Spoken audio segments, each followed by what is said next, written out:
¿Sabías que bajo la Esfinge de Egipto se encuentran tecnologías y documentos atlantes de acuerdo a las lecturas del psíquico Edgar Cayce?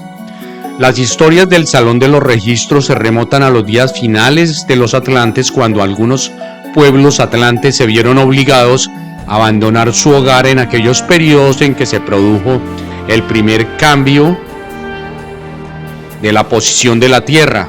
Bienvenidos a Mundo Curioso, y no olviden de suscribirse al canal, los que no se han suscrito hasta ahora, para recibir nuestros contenidos, y dejen sus comentarios para profundizar sobre el tema.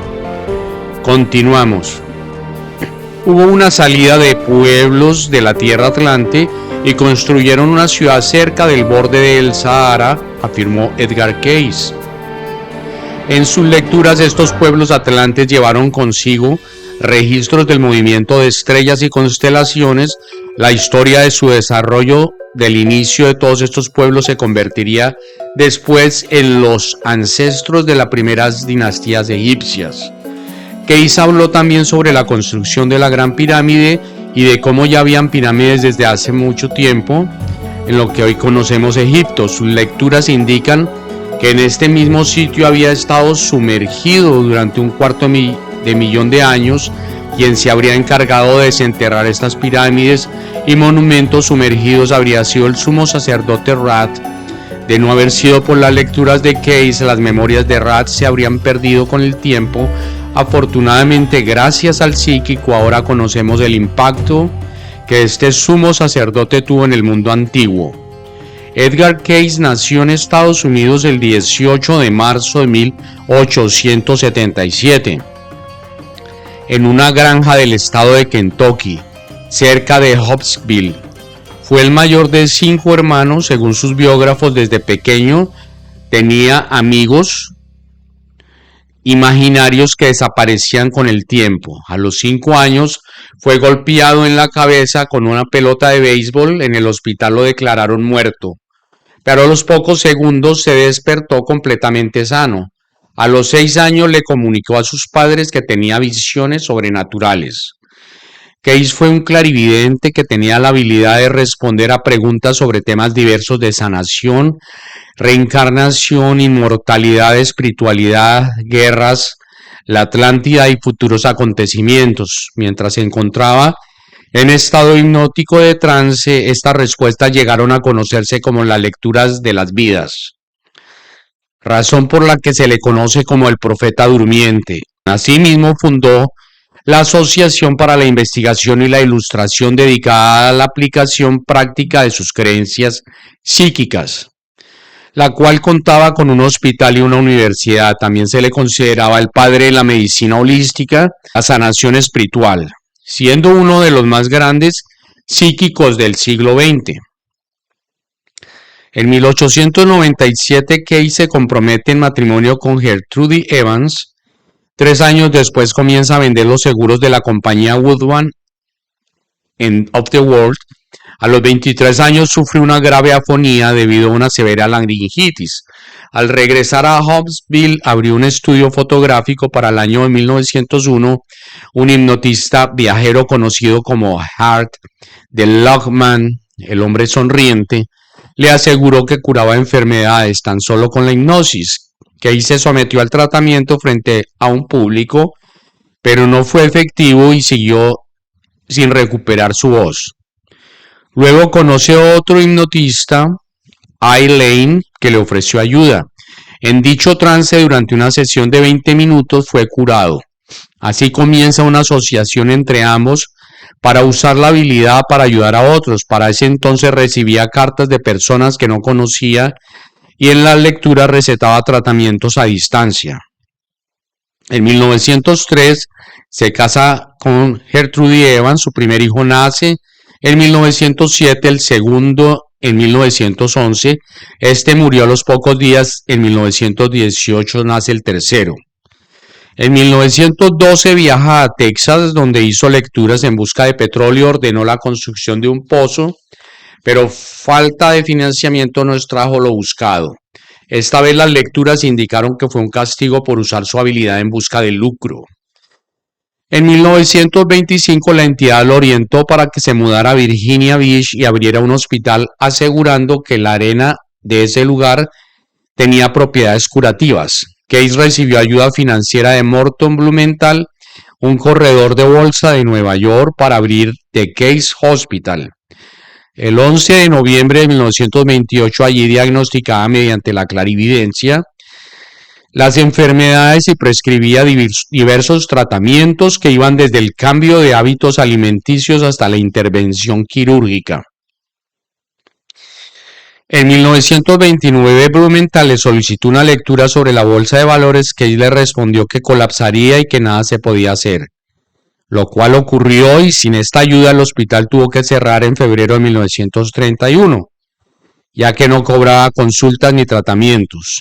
En los años siguientes, Case se retiró de la vida pública, enfocándose en los grupos de estudio que discutían temas esotéricos como el karma, astrología y vidas pasadas. Aquí desarrolló el concepto de registros akáshicos, que según su opinión ahí está todo lo que ha acontecido desde el inicio de los tiempos y todos los conocimientos del universo. En 1943 volvió a tener notoriedad al ser entrevistado por la revista Coronet Miracle Man de Virginia. Ese mismo año fue contratado por el gobierno estadounidense para localizar soldados desaparecidos en acción, ubicándolos con exactitud en todos los casos, además de rebasar los límites de sus sesiones diarias establecidas en 1925. Falleció el 3 de enero de 1945, sus restos descansan en el Riverside Cemetery en Kentucky. Las profecías de Edgar Case, conocidas como el profeta durmiente, incluyen predicciones sobre cambios geográficos y climáticos, como el deshielo de los polos, el aumento de la actividad volcánica y sísmica. También predijo eventos geopolíticos como el fin del comunismo en Rusia y una futura guerra civil racial en Norteamérica. Otras profecías abordan el fin del régimen nazi y la reconstrucción de ciudades como Nueva York, que se vio sumergida en proceso de reconstrucción en el siglo XXI. Edgar Case habló mucho sobre las visiones que tenía acerca de la Atlántida y decía: la Atlántida existió y yo la vi no una vez, no como un sueño pasajero, sino cientos de veces a través de muchas almas, en muchas vidas. A lo largo de muchas lecturas, lo que empezó como una visión aislada, en medio del trance, se convirtió en una constante. El recuerdo de un continente vasto y brillante que se alzó sobre las aguas y luego desapareció como un castillo de luz devorado por su propia sombra. Desde joven mis visiones se enfocaban en el alma, en el cuerpo, en el espíritu, pero entonces, en medio de una lectura para una persona enferma, vi algo que no esperaba. Vi esa alma viviendo en un templo rodeado de cristales. No en este tiempo, no en esta tierra, sino en otro lugar, un lugar hundido. ¿Viviste en Poseidia?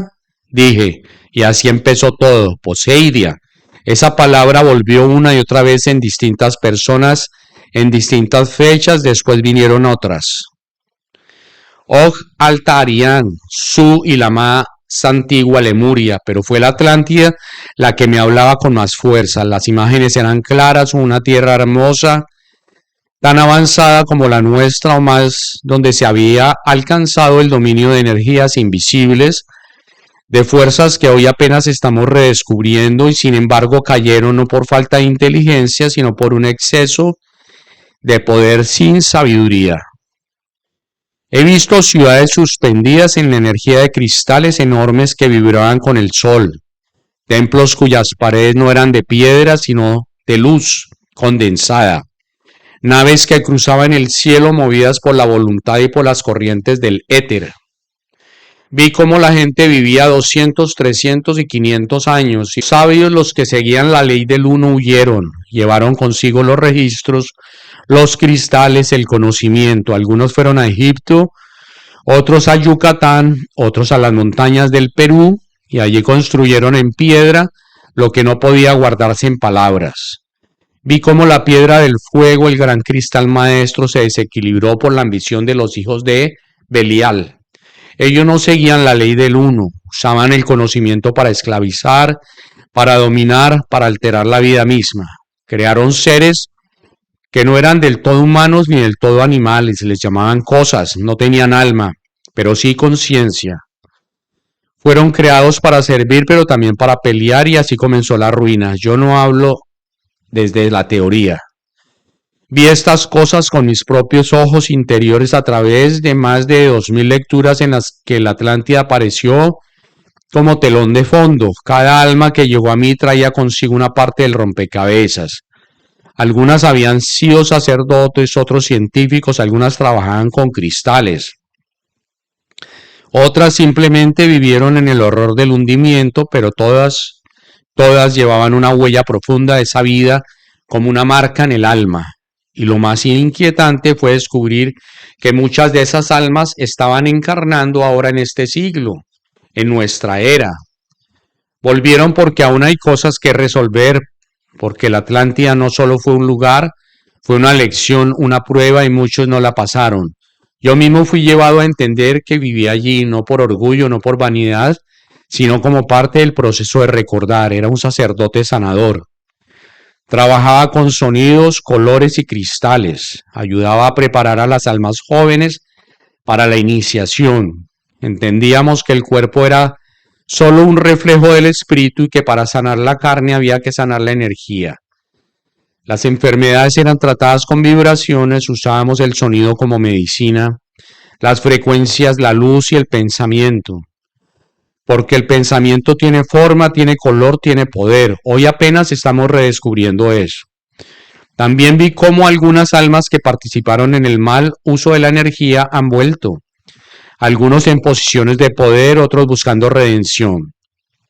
La tierra es un aula y todos nosotros somos estudiantes reincidentes. He sido criticado por hablar de estas cosas. Algunos piensan que es fantasía, otros que es religión, pero yo no busco convencer a nadie. Solo transmito lo que me fue dado y lo hago porque sé que muchos sienten dentro de sí un llamado que no entienden, un deseo de buscar, de recordar, de conectar con algo que no saben nombrar. A ellos les digo, escuchen porque no es imaginación, es memoria. La memoria del alma no se borra, solo se adormece. Muchos que caminan hoy por las calles de nuestras ciudades, muchos que trabajan en silencio sienten a veces un vértigo inexplicable frente al mar, o un sueño repetido con torres blancas y templos de oro que nunca han visto en esta vida. Algunos sienten atracción por Egipto, por las pirámides, por los jeroglíficos, sin saber por qué. Otros, al tocar ciertos cristales, sienten una especie de vibración en las palmas. No es casualidad, es recuerdo. En mis visiones vi cómo los templos atlantes estaban construidos con geometría viva. Las formas no eran solo estéticas, eran resonantes. Cada ángulo tenía un propósito, cada medida invocaba una fuerza. Y en el centro de todo, la piedra del fuego, un cristal de dimensiones colosales que concentraba la energía del sol y del cosmos. Esa piedra podía sanar o destruir, y fue la codicia la que la desvió. Los hijos de la ley del uno advirtieron, rogaron, suplicaron, pero los de Belial no escucharon, pensaban que podían controlar la energía a voluntad. Pensaban que la creación era suya, que el alma podía ser forzada, moldeada, destruida. No sabían que el alma no obedece a los hombres, sino al Creador. Vi cómo el cristal se sobrecargó, cómo vibró fuera de fase, cómo el mar comenzó a hervir desde dentro, cómo los cielos se oscurecieron. Algunos escaparon, muchos no lo lograron, pero incluso en medio del desastre, algunos sabios mantuvieron la calma. Supieron que todo era parte del gran ciclo, que nada muere, solo se transforma. Muchos de los que escaparon fueron a lo que hoy llamamos Egipto. Allí encontraron tierra firme y construyeron los templos que siglos más tarde serían conocidos como las pirámides. No fueron construidas por esclavos, fueron diseñadas con precisión matemática, con alineaciones estelares, con cámaras de iniciación que replicaban los centros energéticos del cuerpo humano. Otros llegaron a Yucatán, allí fundaron centros de conocimiento, observatorios astronómicos, templos para el alma. Hablaron del registro de Quetzalcóatl, el ser de luz. No era una persona, sino una conciencia, la del conocimiento unido al amor. Algunos llegaron hasta las islas del Caribe, que fueron las cumbres de las antiguas Poseidia, antes de hundirse por completo.